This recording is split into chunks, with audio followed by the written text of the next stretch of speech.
Abra a tua Bíblia, 1 Pedro, capítulo 4, versículo 12.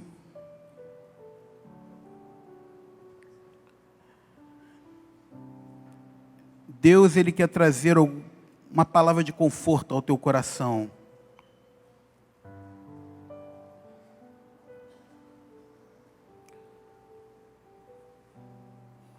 Se fôssemos colocar um título para essa palavra, seria o sofrimento e o cristão. Se você for discorrer por todo o Novo Testamento, você vai ver que não são várias vezes os apóstolos, o próprio Jesus, ele sempre trazendo uma palavra de conforto, uma palavra de ânimo, uma palavra de refrigério, porque como o próprio Jesus disse, que no mundo nós teríamos aflições, mas Ele nos consola falando, mas tem de bom ânimo, eu venci o mundo. Essa palavra que nos consola nessa noite. Eu queria ler o versículo 12 e o versículo 13, da primeira carta de Pedro. Diz assim: amados, não estranheis o fogo ardente que surge no meio de vós, destinado a provar-vos, como se alguma coisa extraordinária vos estivesse acontecendo.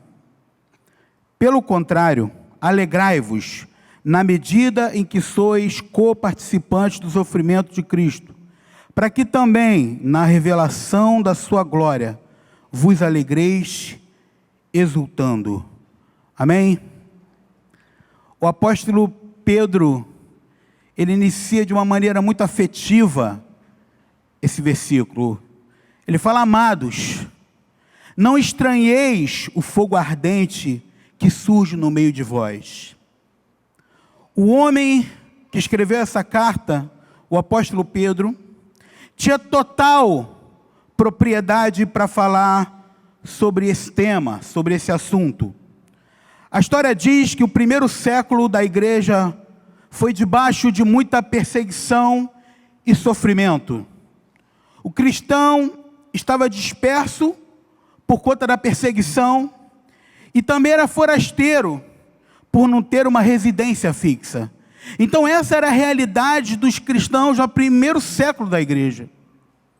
Era um tempo de dispersão, porque a perseguição não só dos judeus, como dos romanos, fez com que os cristãos que existiam na época se dispersassem. E também, eles eram forasteiros, porque eles não podiam ter uma residência fixa. Porque uma vez tendo uma residência fixa, se tornava alvo fácil da perseguição. Só para que você tenha uma ideia, a história diz que Pedro, ele foi crucificado de cabeça para baixo. Porque, segundo relatos históricos, ele não se achava digno de sofrer da mesma forma que Jesus sofreu. Jesus foi crucificado e ele falava: eu não posso ter a mesma pena que Jesus. Me crucifica de cabeça para baixo.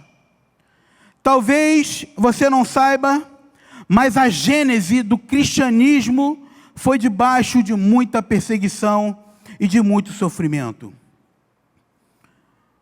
O evangelho humanista, onde o homem se coloca no centro do universo, a sociologia atribui a esse fenômeno de antropocentrismo, onde o homem é o centro do universo. Deseja tirar do discípulo de Jesus, deseja tirar da igreja uma das principais ferramentas de crescimento, que é o sofrimento. Eu tenho batido nessa tecla sempre que possível, porque apesar do meu pouco tempo de caminhada, são aproximadamente 20 anos, eu tenho ficado perplexo com a deturpação que o evangelho genuíno vem sofrendo. A gente ouve falar muito sobre o evangelho do reino, sobre o o reino dos céus. Mas o que é o reino dos céus? O que é o evangelho do reino? A gente vê as pessoas às vezes replicando o que não tem revelação nem conhecimento do que de fato é o evangelho do reino.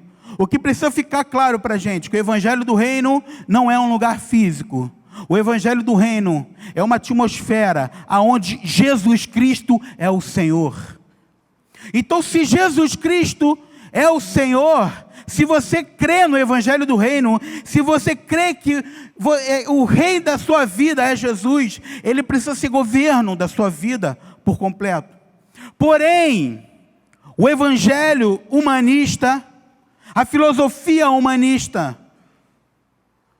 fundada basicamente no século XVIII, quer tirar da igreja uma das maiores ferramentas de transformação.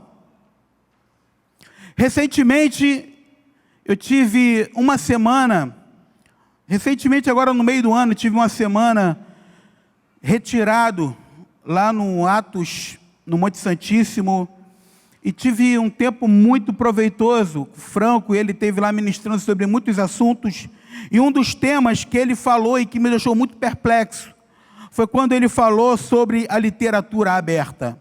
Alguém aqui já ouviu falar sobre a literatura aberta? Pode estender a sua mão, literatura aberta. Algumas pessoas ouviram falar sobre esse tema. Eu vou te falar o que é a literatura aberta. Literatura aberta nada mais é do que um pensamento onde você lê qualquer artigo e você tem total liberdade para interpretar do jeito que você quiser. E isso é muito perigoso.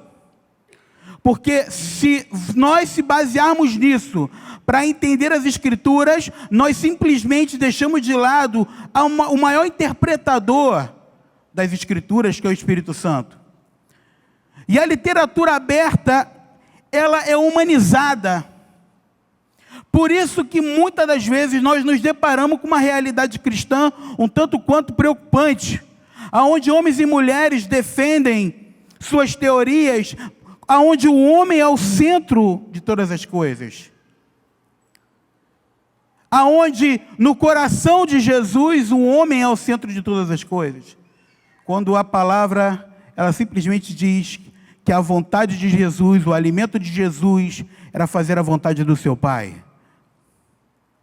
Mas infelizmente nos deparamos com essa realidade. Então todos nós que desejamos o evangelho genuíno, precisamos bater nesse tema, falar sobre esse tema, falar do evangelho de Jesus, falar do evangelho do reino de Deus, bater no humanismo, para que nós possamos viver durante anos, décadas, um evangelho pleno de Jesus. E o sofrimento faz parte de um processo de transformação de Deus em nossas vidas. Talvez você me pergunte, mas a vida do crente, Arthur, é só perseguição e sofrimento? Obviamente que não. Mas sem sombra de dúvidas, como eu falei, é uma importante ferramenta de transformação. Quantas pessoas são transformadas após um período de dor e de perdas? Quantas vezes nós fomos transformados por conta das perdas, das dores e do sofrimento? O primeiro século do cristianismo foi muito difícil para os primeiros cristãos. Até porque na mente dos judeus, os cristãos eram hereges. Porque eles acreditavam no Pentateuco, nos 5 livros da lei, onde Jesus não era o Deus supremo. Então, na concepção dos judeus, os cristãos eram hereges. Na concepção dos romanos pagãos, os cristãos eram ateus.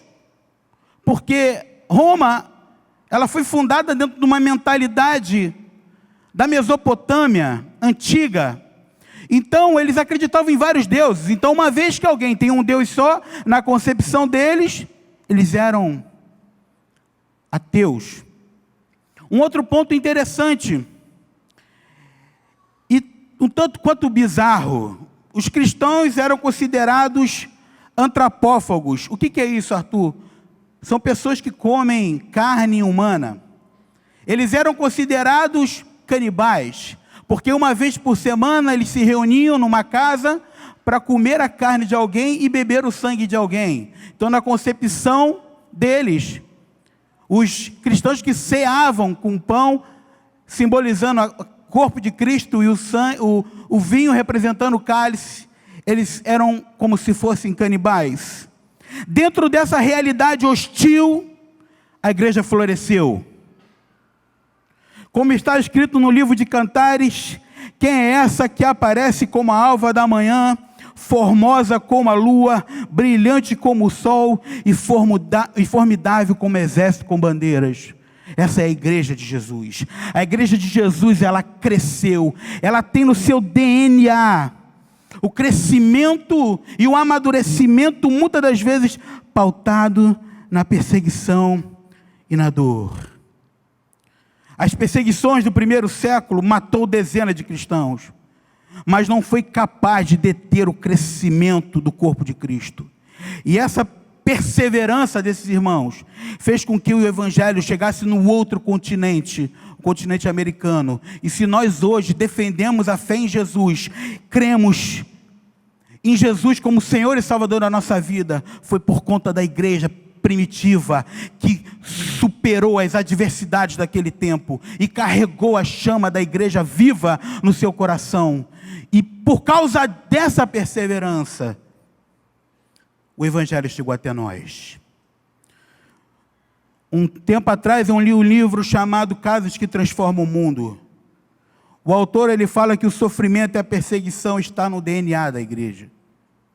Precisamos entender que o sofrimento sugerido aqui no texto não são baseados nas escolhas equivocadas que nós fazemos. Precisamos entender isso. Quando o apóstolo Pedro ele se refere ao sofrimento da igreja aqui, ele não estava falando de um sofrimento baseado nas escolhas equivocadas. Pedro escreve essa carta para ajudar os cristãos a enfrentar o sofrimento decorrente de um discípulo de Jesus. Mas que também nós podemos falar sobre as dificuldades e os problemas ocorridos no nosso cotidiano. Infelizmente, nós fazemos parte de uma raça que, por consequência do pecado de Adão e de Eva, nós sofremos. Terremoto vem para crente e não crente. Desemprego vem para crente e não crente. Doença vem para crente e não crente. Apesar do texto se referir ao sofrimento da perseguição por conta do evangelho, os princípios de consolo que Pedro usou, eles podem muito bem ser atribuídos à nossa realidade. Porque o que Pedro quer e o que eu desejo fazer nessa noite é animar a tua fé. É dizer que vale a pena seguir em frente. Que apesar das lutas e tribulações que nós passamos no nosso dia a dia, vale a pena seguir em frente. Amados, vivemos em um mundo arruinado pelo pecado. E que se não fosse o Espírito Santo aqui na terra, o mundo já teria sido destruído.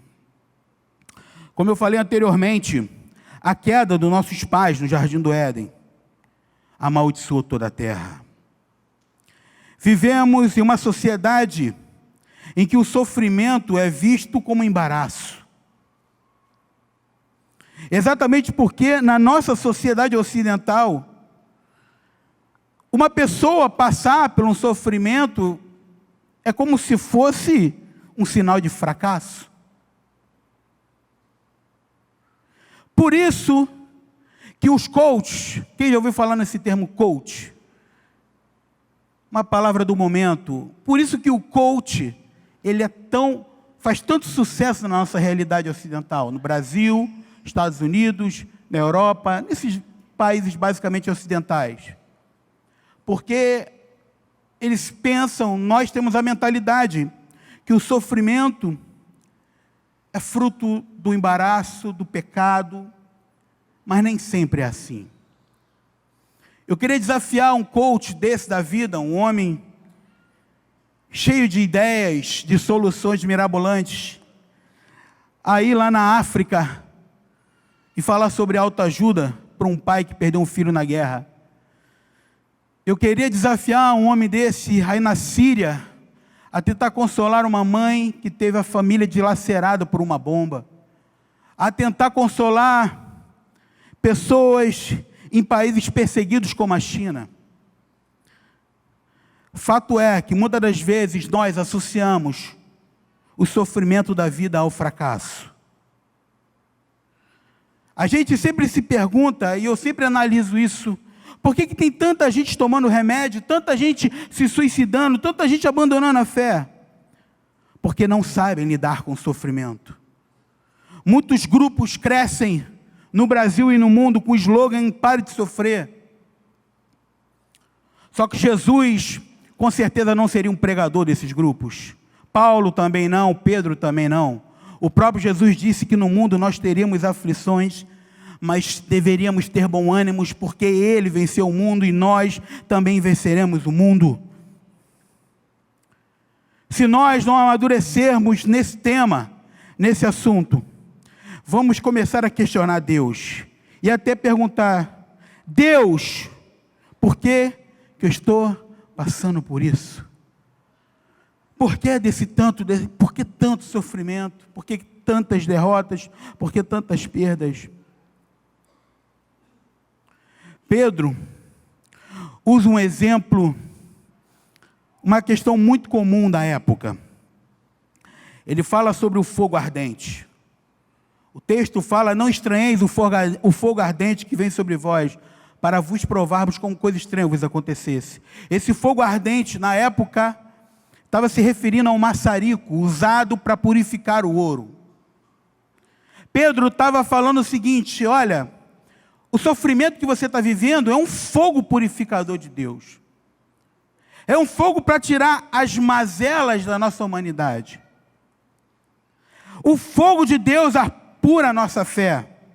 Separa o santo do profano, a fé fingida da fé verdadeira, separa os homens das crianças e dos meninos, a verdadeira adoração da falsa adoração. Infelizmente, na caminhada cristã, alguns elementos estranhos começam a se misturar com a nossa fé. Algumas motivações equivocadas acabam nos levando por caminhos de ruínas. Mas o fogo de Deus vem para corrigir as nossas motivações. Uma das nossas motivações equivocadas é achar que Deus, Ele tem a obrigação de realizar todos os nossos sonhos, de cumprir todos os nossos caprichos. Nós achamos que Deus tem a obrigação de nos fazermos felizes plenamente. Precisamos entender que somos peregrinos aqui na terra e que as lutas e as adversidades nos apuram, porque na nossa realidade, o que nos aguarda é algo sobremodo excelente. O que nos aguarda é algo que os olhos não viram, que os ouvidos não ouviram, que jamais passou no coração do homem. Nada do que um bom sofrimento para corrigir as nossas motivações. Karl Marx, um inimigo do cristianismo, dizia que a religião é um ópio do povo. Ele falava da religião, mas na verdade, na mente dele, ele estava se referindo ao cristão. Ópio, todo mundo sabe que é um entorpecente,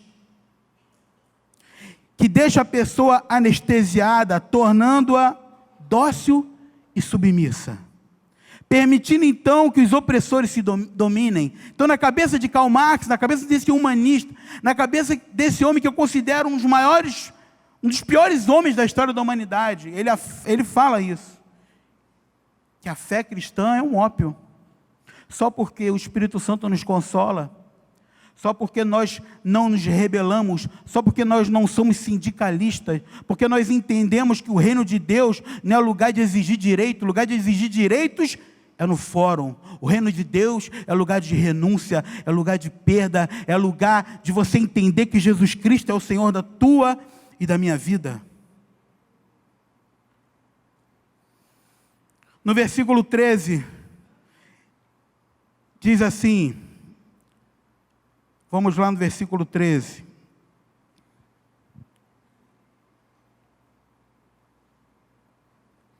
Pelo contrário, alegrai-vos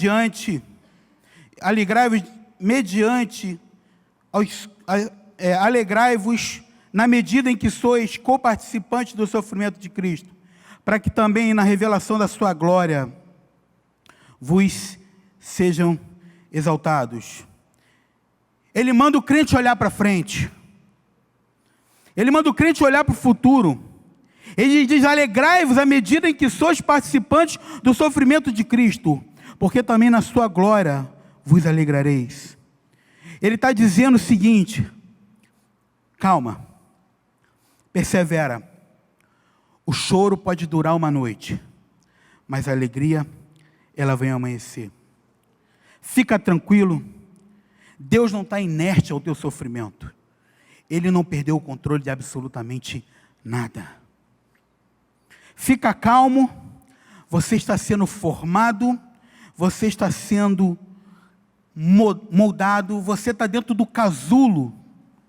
Eu vi essa expressão, achei muito interessante, que o casulo é necessário para a formação da borboleta. O casulo é um período onde a larva, ela ganha forças, e ao romper do casulo, ela ganha musculaturas a ponto de poder voar. Então, todo o processo que vivemos na nossa vida, as dores, as perdas, as decepções, elas servem como um fortalecimento espiritual. A minha palavra para você, nessa noite, é tenha ânimo, vamos em frente. Eu sei que tem horas que dá vontade de jogar a toalha, de desistir de tudo, mas eu quero te falar, vamos em frente, vamos perseverar, vamos acreditar que apesar das lutas, das dores, das preocupações, o produto final dessa história toda, é que a gente seja segundo a imagem de Jesus. Precisamos crescer como igreja, precisamos entender as dores da igreja.